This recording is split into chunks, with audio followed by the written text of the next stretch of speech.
বাচ্চাদের ক্ষেত্রে যদি দাঁত উঠতে দেরি হয় তাহলে এটা বাচ্চার কোনো সমস্যা সৃষ্টি করে কিনা। বাচ্চার বয়স যখন 6 থেকে 7 মাস হয় তখন নিচের পাটিতে সর্বপ্রথম দুধ দাঁত উঠে থাকে। তো অনেকের ক্ষেত্রে 4 মাস বয়স থেকে উঠতে পারে। এই সময়ের মাঝে যদি দুধ দাঁত না উঠে তাহলে অনেকের ক্ষেত্রে দেখা যায় 15 মাস বা 18 মাসের দিকেও উঠতে পারে। তো বাচ্চার প্রথম দাঁত উঠতে একটু দেরি হওয়ার পিছনে কিছু কারণ আছে। তো এই কারণগুলো একটু বলছি।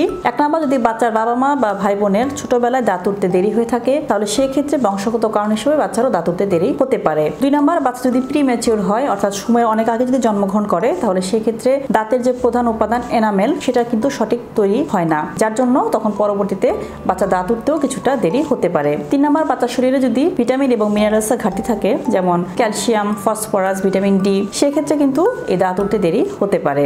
যদি 18 মাস বয়সের মাঝে বাচ্চার দাঁত না উঠে থাকে তাহলে সেক্ষেত্রে অবশ্যই আপনাকে চিকিৎসকের শরণাপন্ন হতে হবে। আর বাচ্চার বয়স 6 মাস পূর্ণ হওয়ার পর থেকেই বাচ্চার খাবারে ক্যালসিয়াম এবং ভিটামিন ডি সমৃদ্ধ খাবার রাখতে হবে। বিশেষ করে মাছ, মাংস, ডিম, দুধ, সামুদ্রিক মাছ এগুলো অল্প অল্প করে দেওয়ার চেষ্টা করতে হবে।